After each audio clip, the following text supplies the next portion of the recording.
The Galactic Council chambers fell silent as Ambassador Kethvar of the Zephyrian Empire stood to address the assembly.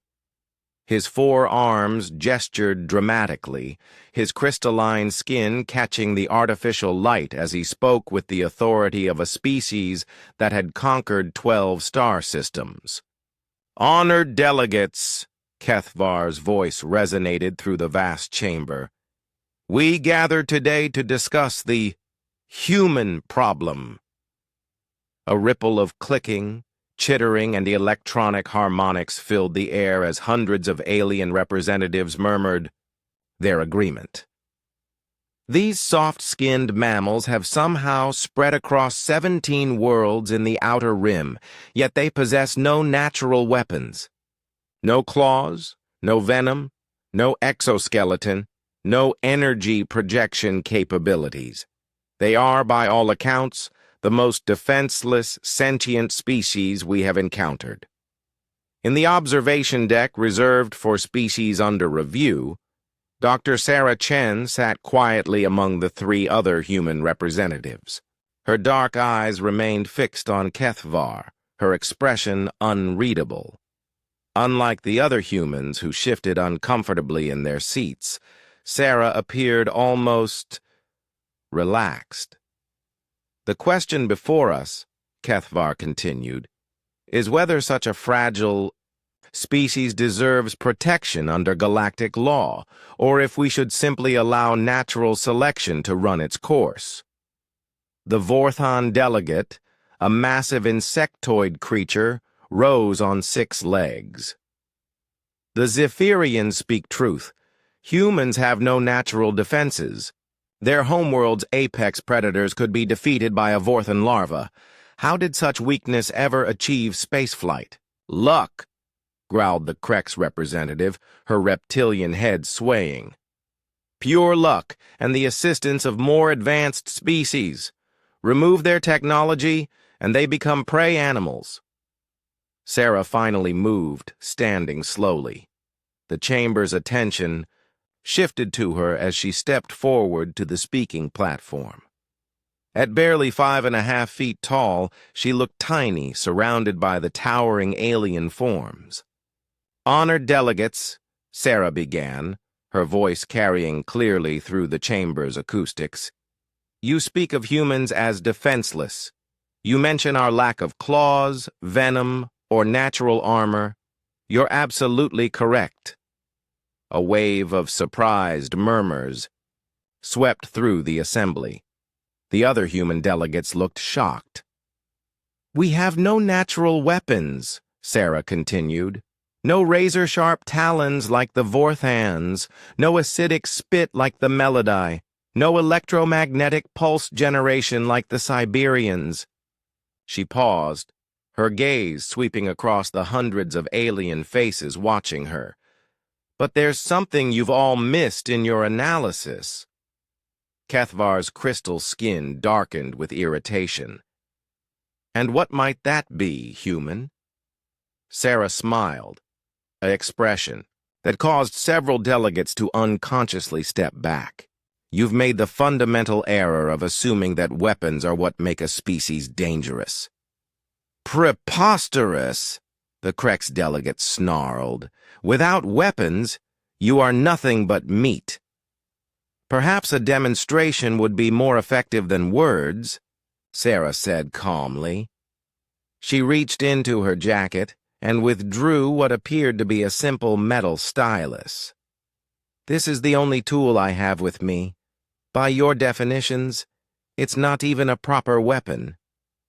Security drones immediately activated throughout the chamber, their sensors locking onto Sarah. The tension in the room was palpable. "Ambassador Chen," the council moderator's electronic voice crackled, "please return to your seat." Instead, Sarah began to speak, her voice taking on a different quality, confident, commanding, almost hypnotic. 3 years ago, the Zephyrian Empire blockaded the human colony on Kepler 442b, 17,000 civilians, including 4,000 children, trapped on a world with no military defenses. She began walking slowly around the speaking platform as she talked, her movements fluid and purposeful. Several delegates noticed that the humans in the observation deck were now sitting straighter, their eyes bright with something that hadn't been there before. The blockade was perfect. No ships in or out. The Zephyrians waited for the humans to surrender, to beg for mercy. Sarah's voice grew stronger. But humans don't surrender when children are involved. We improvise. She held up the stylus, and somehow, in the vast chamber filled with advanced beings, all attention focused on that simple piece of metal. A human engineer named Marcus Webb took apart his daughter's toy fabricator. Using nothing but scrap metal and basic chemistry, he created something your advanced weapons couldn't counter. Sarah paused at the center of the platform. He turned their own blockade against them.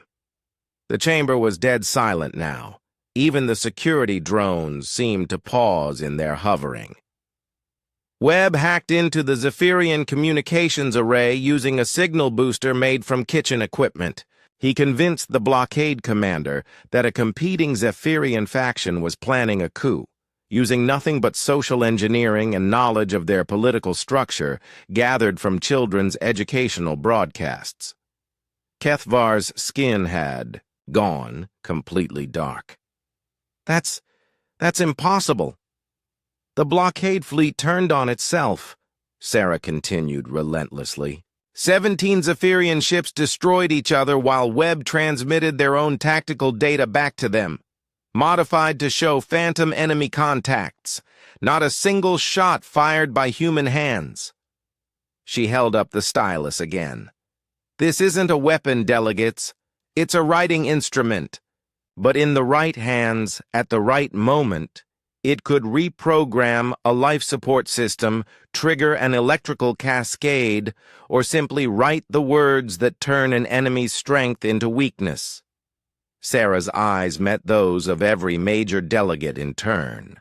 You see, what you call weakness, our lack of natural weapons, is actually our greatest strength. We don't rely on claws or venom because we learned something else. We learned to think, to adapt, to turn everything around us into a tool. The human delegates in the observation deck were now standing, their earlier nervousness replaced by quiet pride. Every human child learns to solve problems with whatever they have at hand, Sarah continued. We call it making do. You call us defenseless because we have no natural weapons. But we turned physics into weapons.